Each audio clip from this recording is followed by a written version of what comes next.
Watching TVC Breakfast. Now, every day, countless children around the world are sexually abused and exploited. For a vast majority of people, the idea of hurting and abusing a child is intolerable. While reports have shown that these assaults are usually targeted at children who are aged 15 years and below, most of the violators are usually neighbors, relatives, school teachers, and sometimes strangers who take undue advantage of them. This problem has posed an unsafe space for children and therefore needs urgent attention. So to talk this through, I've got joining me in the studio a programs manager, Cheche Yara Foundation, Itoro Udo. Thank you so much for being here on TVC Breakfast. Thank you very much and good morning. Good morning. So, most of the time we talk about child sexual abuse, we also look at child molestation, etc., etc. But it's one thing for us to use that term. Could you help us understand what it really means? So the word child sexual abuse, I would like to use the word to say it's like an age-long pandemic. Let me say pandemic. So it's something that has been there since time immemorial. And recently, we've seen that there's been an steady increase in reported cases, most especially just like you did in your intro, saying that most of the perpetrators are usually neighbors, people that are known to the family of the victim. And so sexual abuse is something that we shouldn't condone.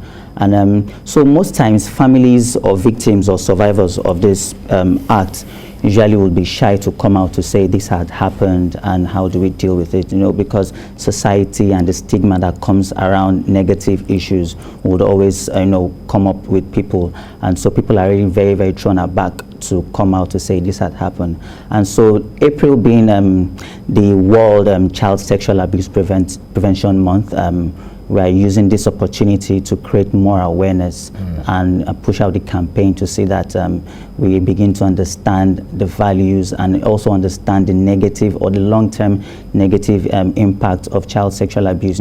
Because you see, children are the heritage and they are our future.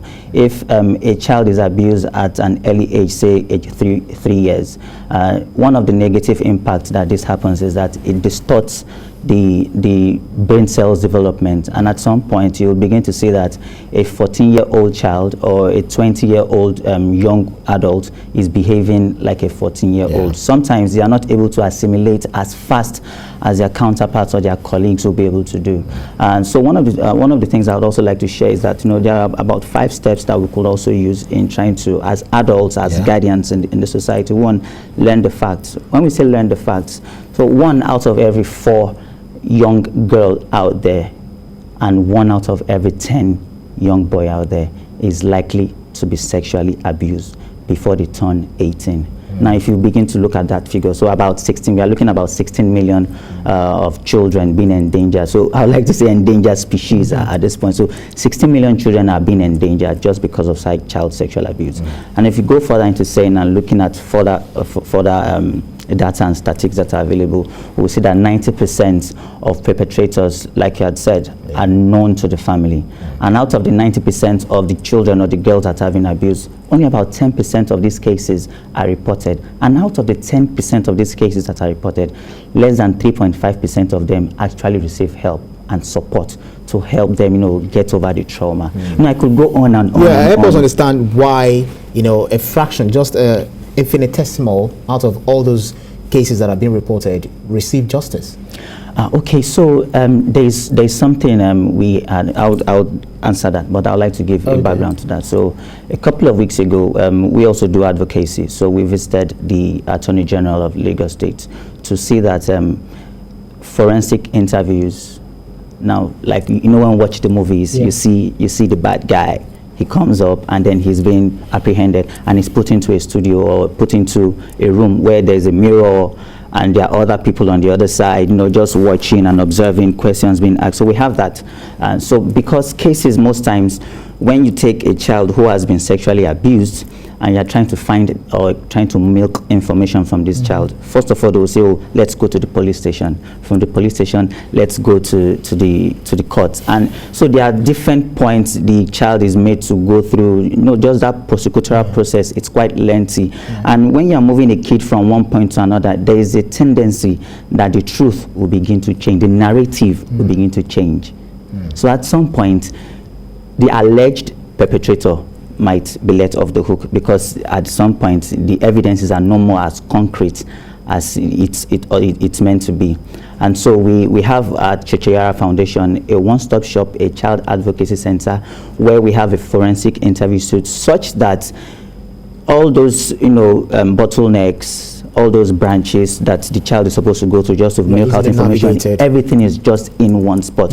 So the forensic interview suite, we also have a shelter. So at our shelter, children that have been sexually abused are also kept. So we use that space to rehabilitate them for about 3 months, depending on the case, and then we reintegrate them back into the society. One very important thing is, one should not be reactive, but one should also be very, very preemptive as well. Another form of this abuse is what is known as the incestuous abuse, something that is, perpetrated by either the victim's father or the victim's brother or someone very close relative, to such victim. So what signs and precautions are there for the parents to look out for in order to prevent this? Okay.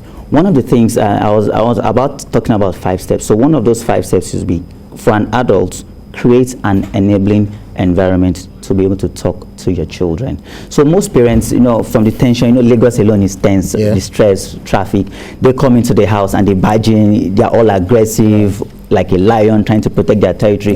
So if a child is in that house that has been abused, you come into the house, you are not even creating an enabling environment for that child to come up to you, to open up to you. At that point in time, it's like you're opening the door with your mouth instead of your hand.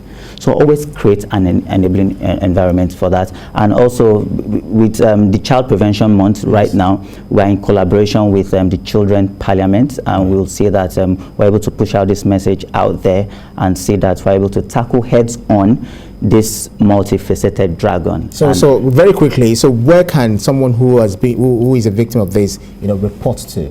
Very quickly. Okay, so you can easily reach out to us. We have a toll-free helpline, 0800 800 800-1.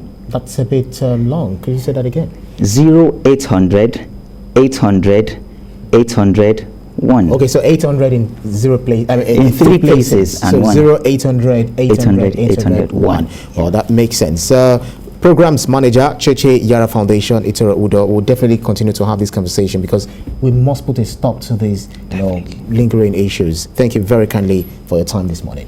Thank you very much.